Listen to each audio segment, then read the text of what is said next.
Y tenían, bueno, los ingenios, habían escuelas americanas, incluso en la romana, tú sabes que había la escuela americana, la escuela puertorriqueña para los puertorriqueños, y entonces estaba el pueblo. Sí. Separado, eran 3 mundos diferentes. A mí me correspondía por mi padre el estar en la escuela de los extranjeros, que se llamaba la escuela americana, porque el ingenio era extranjero.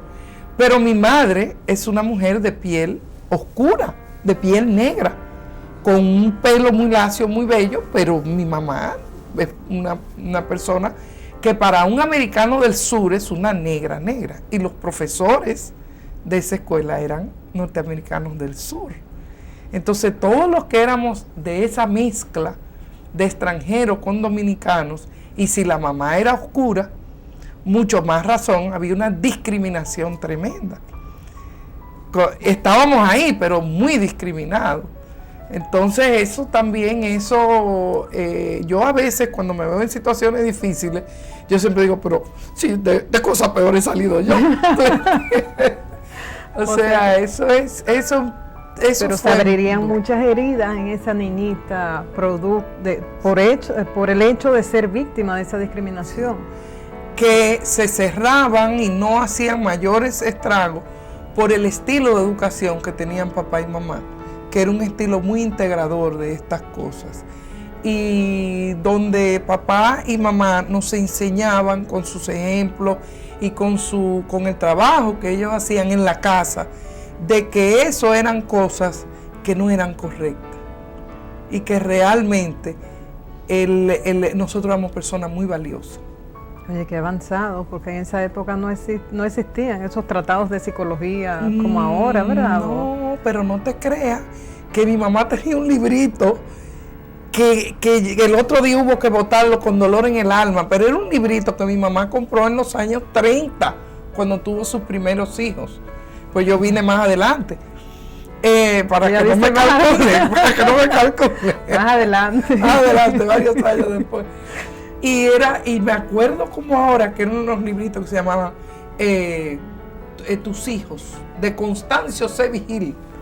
Y era un pequeño tratadito. Yo lo recuerdo. Un pequeño tratadito de educación con con los principios básicos de la psicología infantil y de la pedagogía educativa familiar.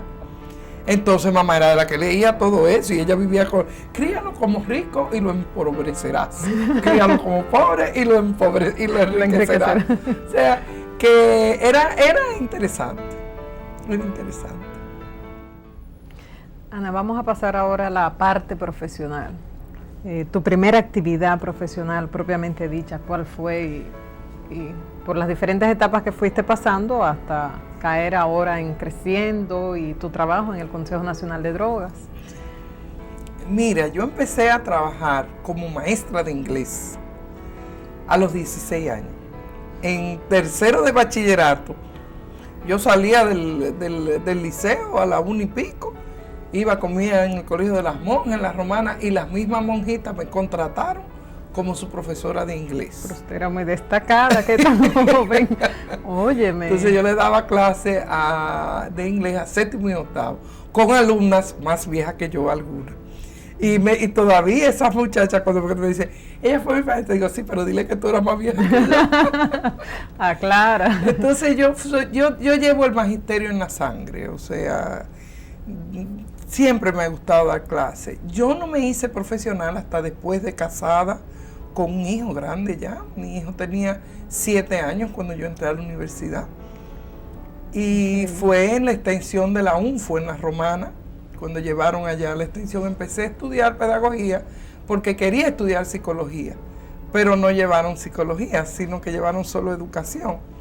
Al poco tiempo, al año, nos mudamos aquí a Santo Domingo, pero ya yo me había enamorado de la pedagogía como profesión.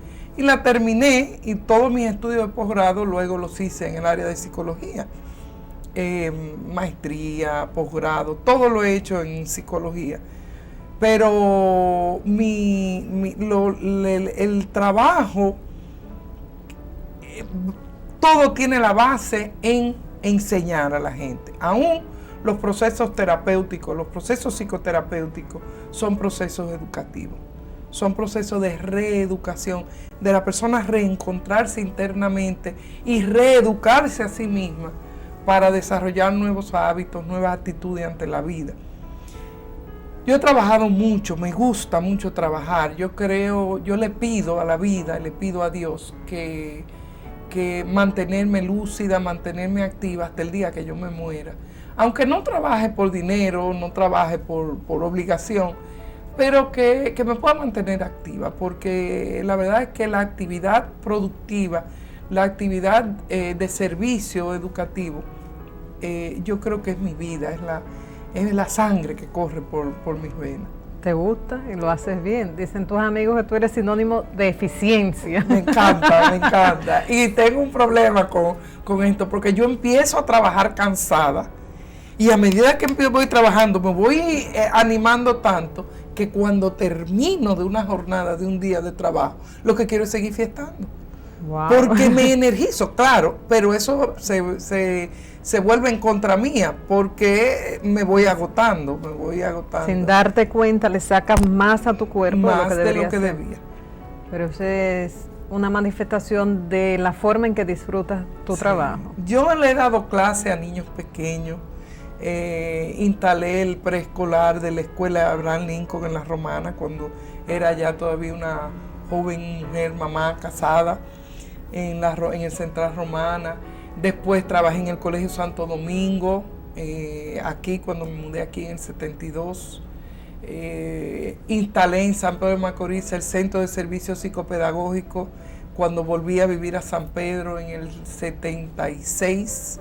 Durante 3 años viví allá y le dábamos servicio a las escuelas y colegios del este con Antonieta de la Rosa, que nos hicimos grandes amigas, somos comadres, o sea, es toda una vida en el área educativa, hasta que llegué aquí de nuevo a Santo Domingo en el 79, y fue cuando conocí a Marta Beato en la Secretaría de Agricultura.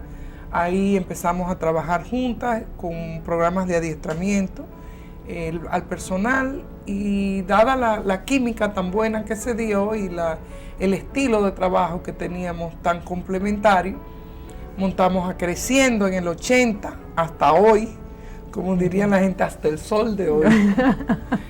Seguimos con Creciendo. Hace unos meses, desde diciembre, estoy de directora ejecutiva del Consejo Nacional de Drogas, en un proceso que estamos en el Consejo de institucionalizar el Consejo, más de crear una mística de trabajo en equipo, no solamente internamente en el Consejo Nacional de Drogas, sino con todas las instituciones que están en el país aunadas en la lucha en contra de las drogas. Y ya hemos logrado algunas cosas importantes en estos 5 meses.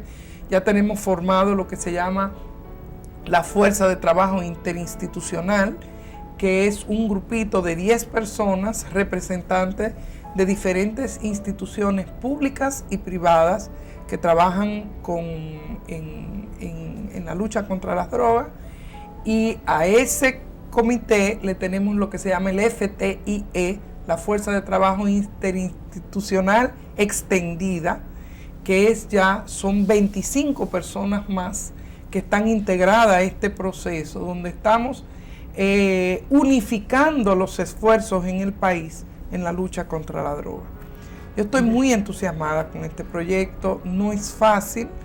El Consejo es una institución pública donde las personas están acostumbradas a trabajar con un determinado estilo, y estamos invitando a todo el mundo a esta integración que está resultando un proceso interesante. No, si yo justamente te iba a preguntar eso, tú acostumbrada a tanta eficiencia, a hacer magia, porque lo que ustedes logran en Creciendo y tú con tus proyectos individuales, o sea, que movilizas todo, entonces caer de repente en una institución pública sin conocer la particularidad del consejo, que lo desconozco por completo, pero por venir del sector público ya uno sabe que es otro ritmo de trabajo, y entonces, ¿cómo te adecuas a eso? No lo he logrado todavía. Estamos en un proceso interesante donde tanto las personas que estaban antes en el consejo como yo estamos conociéndonos, estamos en ese baile de, bueno, hasta dónde se puede, hasta dónde no se puede. Yo cedo aquí. Exactamente.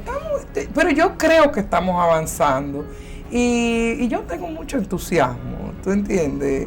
Esa es la palabra que tengo que usar, entusiasmo, tengo mucho optimismo. Hay días que yo misma me pregunto, Dios mío, pero ¿qué es lo que yo hago aquí? Y en otros momentos digo, no, hay muchas cosas, se pueden lograr muchas cosas, realmente se puede. Yo tengo una fe ciega en el potencial humano. Y si otras veces yo he ido a trabajar en instituciones públicas como asesora, como consultora externa, como adiestradora, y se han logrado maravillas internamente, ¿cómo va a ser que estando ahí yo todos los días, cumpliendo un ritmo de trabajo donde yo llego por la mañana y me voy muchas veces tarde en la tarde? ¿Cómo va a ser que no vamos a lograr cosas? Yo creo, además, que las personas cuando tienen la oportunidad de crecimiento, casi siempre aceptan esa invitación y esa oportunidad. Y lo que estamos haciendo en el Consejo es eso, no solamente yo, sino todas este nuevo proceso del gobierno que es de institucionalizar todas las instituciones de servicio en el país, todas las instancias públicas. Ani, ¿por qué es que hay tantos psicólogos, orientadores, divorciados? Y entonces la gente dice, pero ven acá, esta gente, estos profesionales les resuelven la vida a otros, dicen ellos, esto yo no lo estoy diciendo yo, que mi visión es diferente. María Elena. Dice que no te agarres de eso para decir tu opinión, no, mi visión es diferente.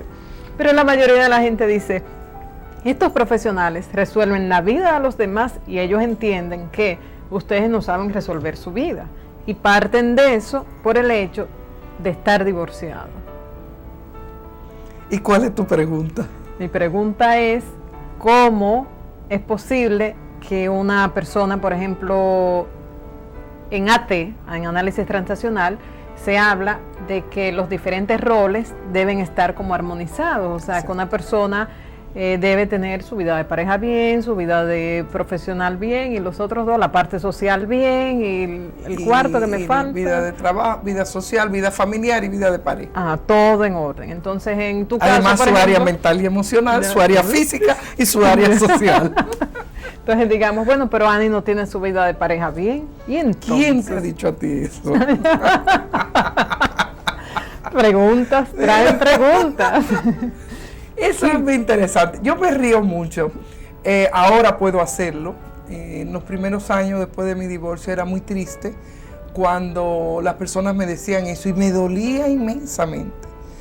Porque encajar un divorcio después de 20 años de matrimonio no es fácil. Principalmente en una mujer latina que a nosotros se nos cría y se nos condiciona para casarnos una vez y esa es tu vida. Y si ese matrimonio se desbarata, es un fracaso. Y la gente te lo dice, oye, después de tu fracaso.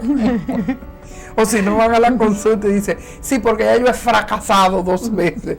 Y cuando tú te pones a investigar, realmente eran divorcios que tenían que venir. Un éxito salir de eso, ¿verdad? Bueno, en algunos casos sí. En el caso mío, no.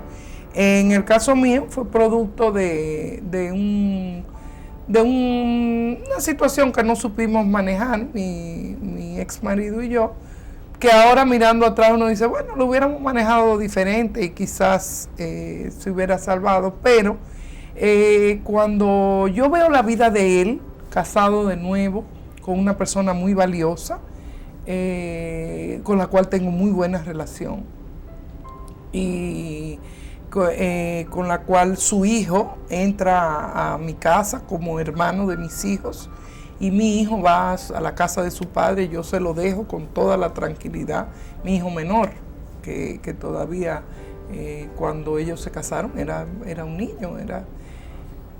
Cuando yo veo la vida de él, que está también, cuando yo veo la vida mía, que ha seguido una trayectoria tan buena, tan satisfactoria para mí, yo no puedo menos que decir que qué bueno que en el momento que lo hicimos tomamos la decisión, porque a lo mejor nos hubiéramos quedado juntos y hoy estuviéramos juntos, pero como muchas parejas que están amargadas, resentidas, que han perdido la chispa de la vida. Entonces, ya cuando la gente me hace esa pregunta, yo lo creo que me río y le digo yo, me dice, y tú no has podido, la pobre, tú no has podido.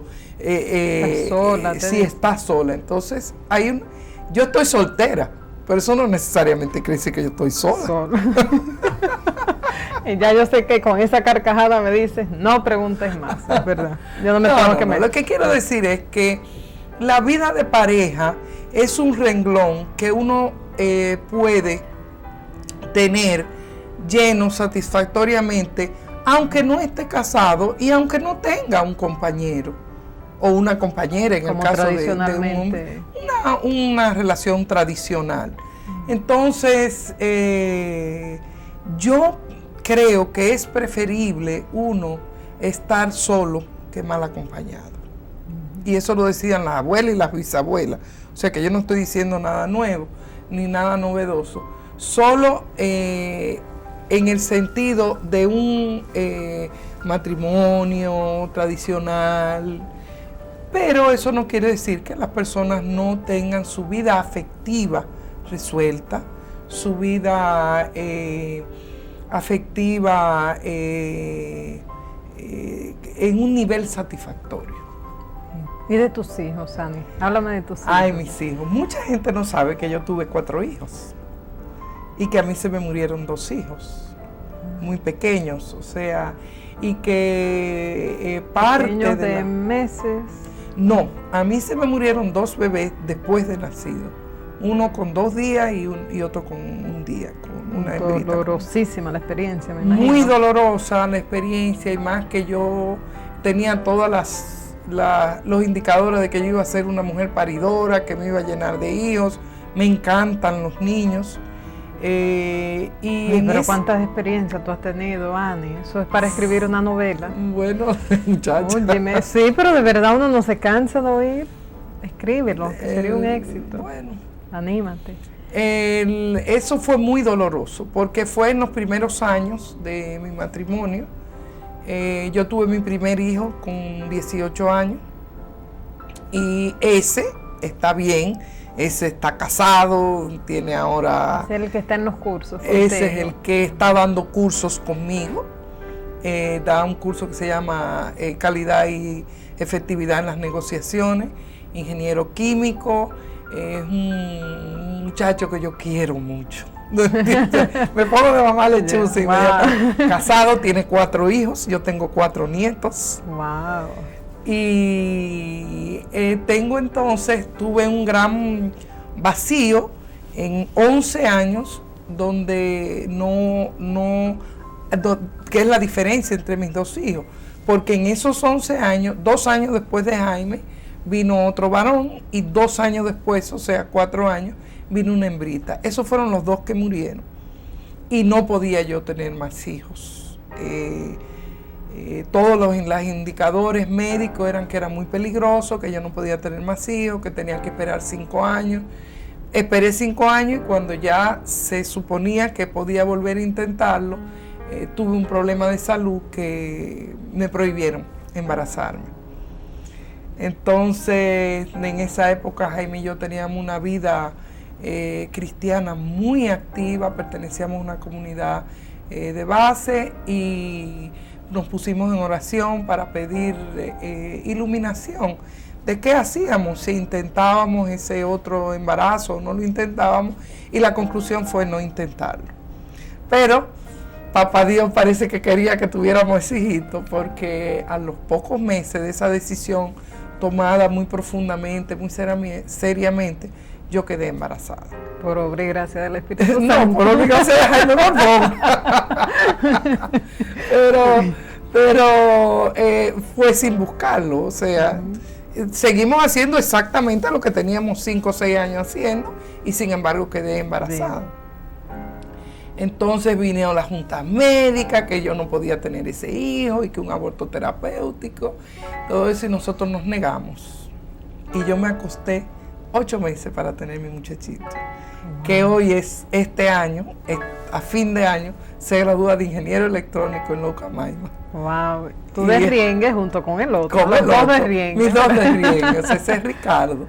Entonces Ricardo es un regalo de Dios, realmente, porque todos los indicadores científicos, toda la medicina decía que él, que no, que eso que era imposible, que se moría él o me moría yo.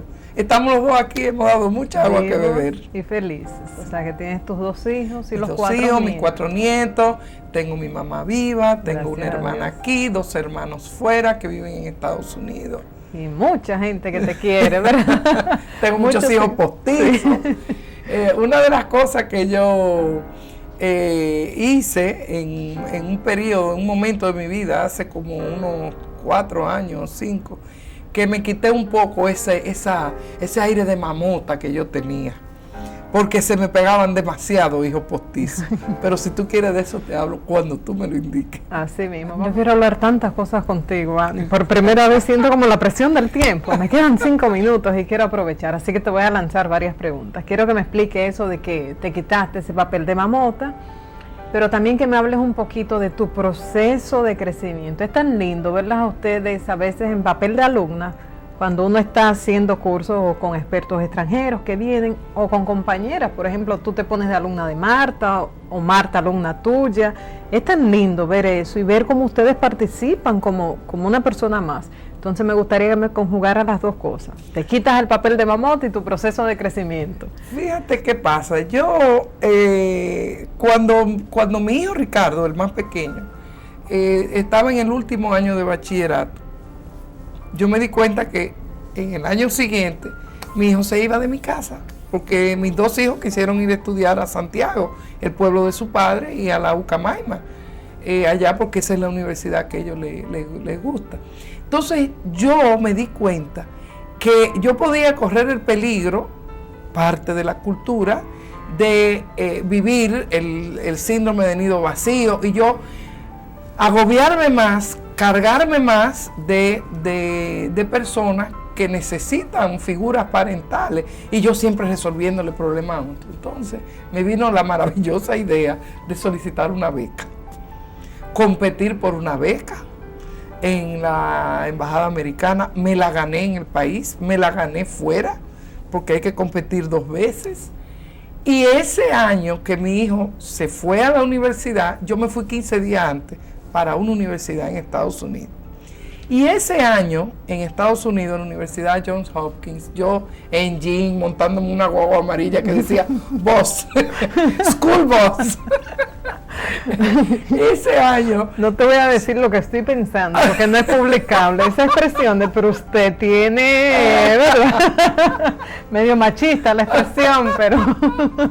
Entonces ese año a mí me sirvió como para yo volver a retomar mi propia identidad fuera de ser una mamá y una mamota para tanta gente.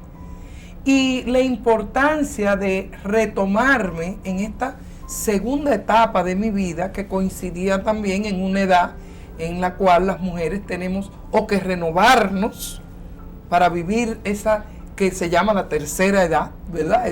Esa nueva etapa, o donde uno cae en un proceso donde va a criar nietos, donde va a echarse el mundo arriba, donde va a vivir como al servicio solamente de los demás, sin pensar en ti.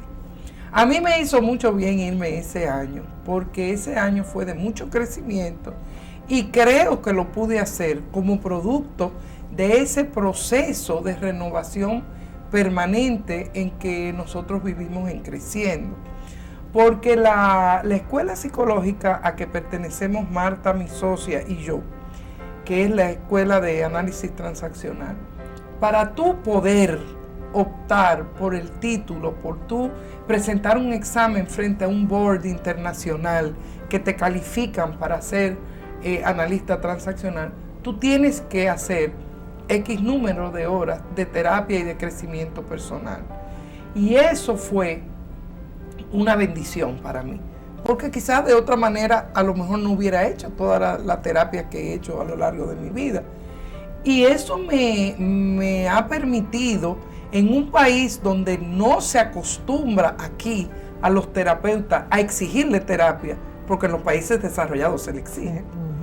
En Canadá, en Estados Unidos, en Europa. Para tú ser psicoterapeuta, tú tienes que permanentemente estar en un proceso de renovación interna.